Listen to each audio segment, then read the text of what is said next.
back, ladies and gentlemen. Today's video is about the rarest chest openings.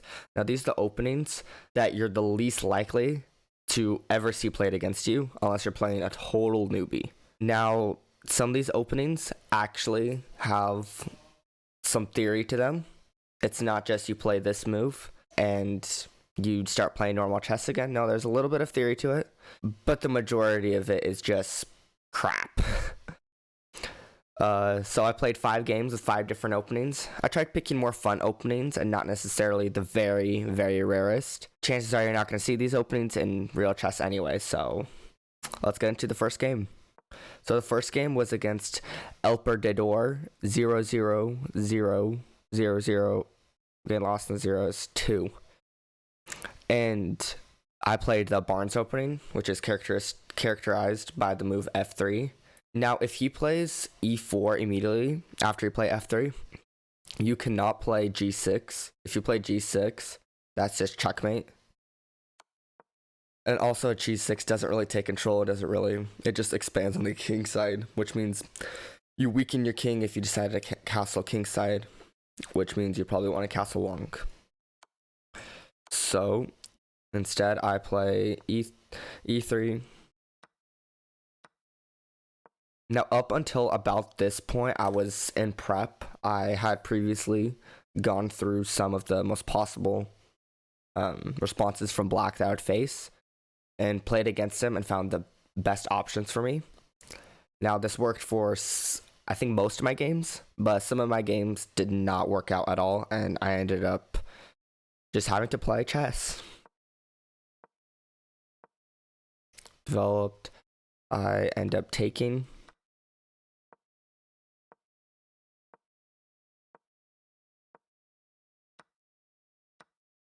Here, he's forking my pieces and targeting my queen. Now, instead of taking with the queen, which I did, I could have taken his bishop and checked his king and kept the queen. Checked his king and put I left the queens on the board, but I figured I'd just simplify and take his queen. Then I took his bishop and just continued by castle long. Just check, simplifying the board.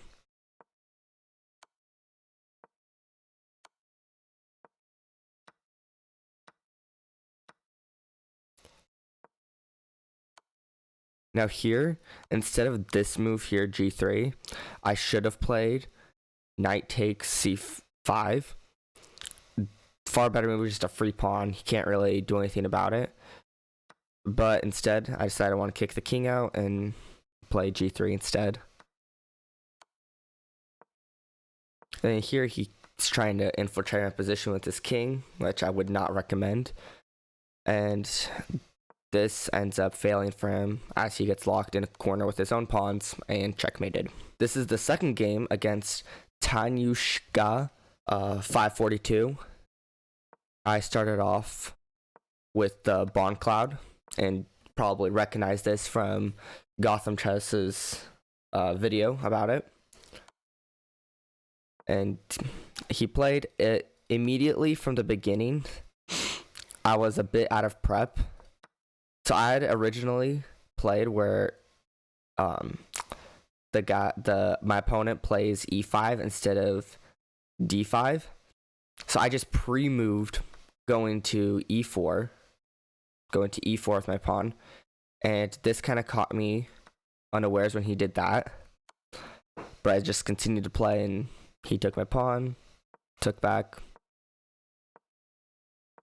and just continued to play chess as best I could.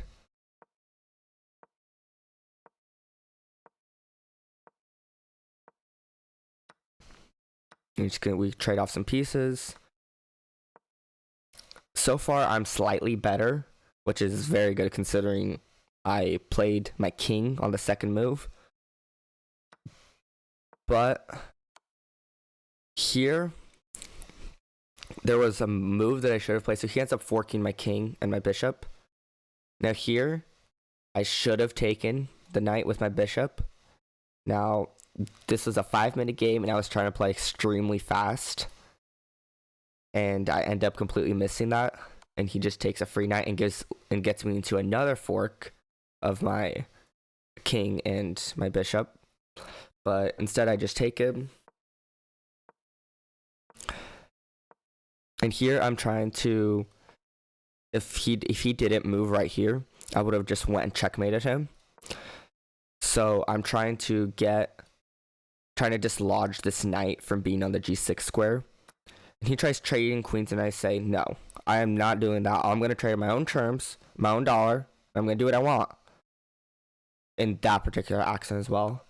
And he gives me a couple of checks, and he tries putting pressure on my queen. Now, here, taking on g7, or b7, sorry, is a mistake because he can pin me to my king. And then I completely still miss this and take a6, and he can still pin me to my queen, which he does. And I end up having to take. And here is just lost. There's not much I can do. Instead of playing a6, there was a couple computer moves that avoids mate in a couple moves. Essentially, you just postpone mate by like trading, giving a check, and forcing the king to attack, and then giving another check, and it just leads. You still end up getting mated, but it just delays it by a little bit. And I move my bishop out of the way, move it back, and I'm checkmated. Unfortunately, this game didn't go as well as the last one, but still played very well considering I moved my king on the second move. This is the third game against Paul Dogoimad. He's just below 1,956. Now, I played the Amar opening, and this opening actually wasn't that bad. I actually quite enjoyed it. It has a similar movement pattern, I guess, where it went the similar opening pattern to the Vienna, if you've ever played it. And it's thoroughly enjoyed it. You essentially move your knight out early instead of keeping it closed, and you get a castle a heck of a lot sooner. Here, and typically you want to push with f4 in the Vienna. Now that's not the best here. Instead, it's better to go and pin the bishop to the queen. It's just a little more aggressive. And then here, this when I moved my bishop over here, I'm like, okay, I'm pinning the knight to the rook. He cannot move this knight. And when he moves on the next move, that I completely missed that. I completely forget what I just thought of 3 seconds ago. And I'm like, ooh, knight, what's he targeting? Oh, is he targeting this? Oh, maybe he wants to go here. Oh, I don't know. And just completely missed that I could have taken his rook for free. So, don't really know what I was thinking. I think I was distracted a bit, but we'll just continue with that. And then now he blocked. And then I think after here, I realized that I could have taken. And I was hoping his next move wouldn't be c6, but ended up being c6. So I just moved my bishop back. So, as you can see here, I'm trying to protect. I moved my knight from here to over here, and now the queen's chasing it, and then I protect it. Now, this was not a good move in the slightest, and if you want to find out why, I'm going to give you a couple seconds. 1, 2, 3. Okay. So the reason why this move in particular is not a good move, and the reason I played this move was because of this move, which is also not a good move, is because after the knight takes on b3, there's a discovered check on the king, and he ends up winning my rook. So that was not a good move in the slightest, and he ends up finding that after a couple moves, which is rather unfortunate. And we just keep trading off all these pawns, open up the position. Now here, if I can get my queen here, this is just checkmate. So I have to get his queen off the G file so I can put my queen in its place. And so I just continue to play, trying to, and here I play h4, trying to kick out the queen, and not realizing that he can take and checkmate me. Wasn't my brightest moment, but ideally in this situation, I think the engine wanted me to move my knights from here because they were passive. They're not doing anything. This knight's just holding this, and this knight's holding the other knight. I think a good move would have been like c4, or I could have played c3 even, giving my queen a more active position instead of being clustered in the corner. Or I could have even played a4, essentially anything just to delay a move or two, just so I can get his queen off that and get my queen in. And so I lost this game. This is the next game against Malt Kogan. He's a 924. I played the Ware opening, which ideally you want to basically push your a pawn and then you're trying to put in your rook right behind it to get your rook out early. Now this just gets completely blown out of the water if you play e4, because now the bishop is targeting that and you can't move your rook there without losing your rook. I was hoping he wouldn't play e4, but he does play e4, so I just continue to play. Now here, this is a massive blunder because you can pin the queen to the knight. Wow, queen to the knight. Oh gosh, this has been a long day. You can pin the queen to the king, and this just wins you the queen. He ends up taking because that's the only way to not be completely down as much.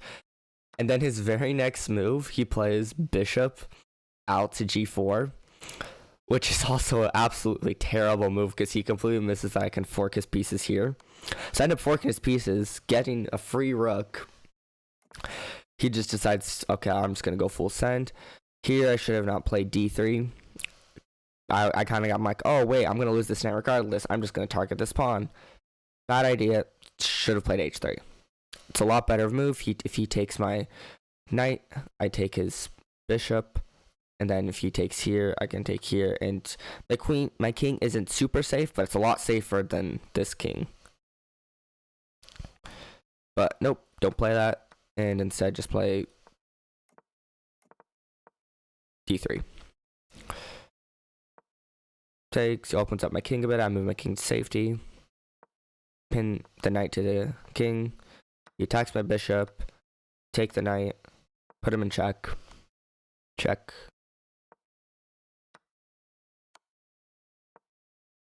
I played a Botez gambit, essentially. On the bare sense of it, yeah. Because I completely forgot that he could have taken my queen, and instead, I just slid my rook over, which is a really bad move. And then I realized that he could have taken my queen, and I quickly moved my queen out of the way. And here I should have not played g1. This is a mistake because he can take this pawn now. Ideally, I should have played e1, because then if he takes this pawn, I can go here, and if he goes here, I go here, and that's check. Then he can move. Well, he can move in a lot of ways, but basically, you can trade off the rooks that way. Instead, I move to g1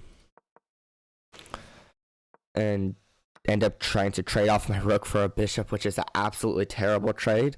But I was already up material anyway, so I'm like, why not just do it? He slides rook over. Tries to give me. I check him. Moves over. I'm protecting. This right here isn't mate. Or what was I thinking? Oh yeah. This right here isn't mate, but it's fairly annoying because he's gonna take after a move like say knight out. He can take this, and then he can take the f3 pawn and just completely open up my king and advance these pawns. Oh gosh, that is a serious pawn jump. He can just advance all these pawns. I didn't really want that, so I just went to g1. Not the most accurate move, but it works. I move my...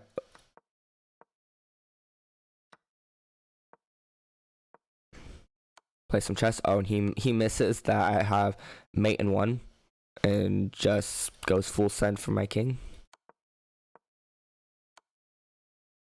Good game. This is the final game against Blackfisher 1984. He was 1135, and yeah, this is a fairly fast game. How many moves was this? 21 moves. So I played the Grob opening with the Grob gambit, and this is a fairly fun opening because it's very imbalanced. You essentially do all your development on the king side, and yeah, you'll see. It's very interesting. Fill up my knight, play normal chess.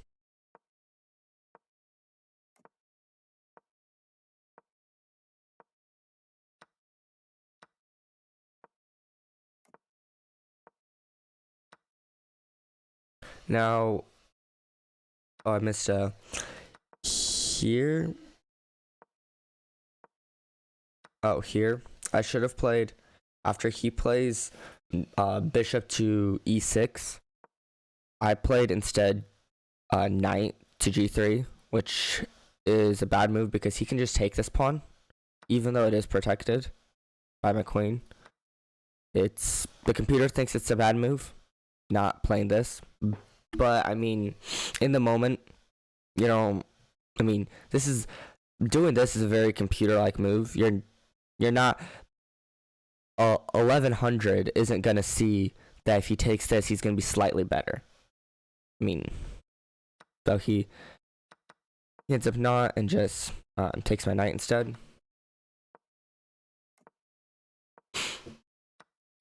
And I take here, and I completely forget that his queen is staring right here, and I can't take his knight. So I just kind of let him take that, and I'm like, oh wait, I can't do that. And then I saw, oh wait, oh no. Yeah, so basically, there's a lot of stuff staring. A lot of his pieces are staring at a lot of my pieces in very uncomfortable ways. So I just trade off some pieces, unfortunately. Just isn't the best, but gotta be done. I take his free rook. Here, I don't know what he was thinking, but I just took his rook. And keep in mind, this is a 5-minute game, and he's used 56 seconds, and we're already in an end game. So this has been a very, I mean, I can't really speak. I've used a minute and 4 seconds. I take his free knight. He just takes my pawn. I put him in check. And here he just resigns. Don't know why, but he just does that. I mean, I think he just got scared by my very imbalanced and weird opening. My favorite being a number 1 and my least favorite being a number 5. I definitely put the Barnes opening at number 1. It was definitely a fun opening to play. And I'm sure if you'll play, you'll definitely confuse your friends. You delay attacking the center a bit, but you take black completely out of prep, and essentially you win that back later with his mistakes, his or her mistakes. My second favorite opening was the Amar opening, and beyond that, it's very similar to the Vienna, the way you play it. It was very fun. It had a similar feel to Vienna, but instead of the Vienna can be a bit passive, I feel like. But with the Amar, you can be very aggressive and attack a lot. But that's just my preference. My next favorite was the Grob's Gambit. It created definitely an imbalanced position on the board. And while it wasn't my most favorite opening, it definitely was interesting to play. My fourth favorite opening was the Bongcloud. And while it was tough to protect my queen, while it was difficult to protect my king, it was a lot different than the way I've played chess before, playing with my king in the center and essentially foregoing castling on the very second move. But it was definitely a fun opening to play. Now, my least favorite opening out of this entire bunch was definitely the Ware opening. I just felt like when I played it, I couldn't get a solid, beyond my opponent making some very obvious and stupid errors, I felt like I couldn't get a good position on board and a good lock on the center, and just definitely my least favorite. If you enjoyed this video, I'd appreciate a like, and if you really enjoyed my content, I'd appreciate if you would subscribe. Subscribing is totally free, and it helps me out a lot. Have a nice day.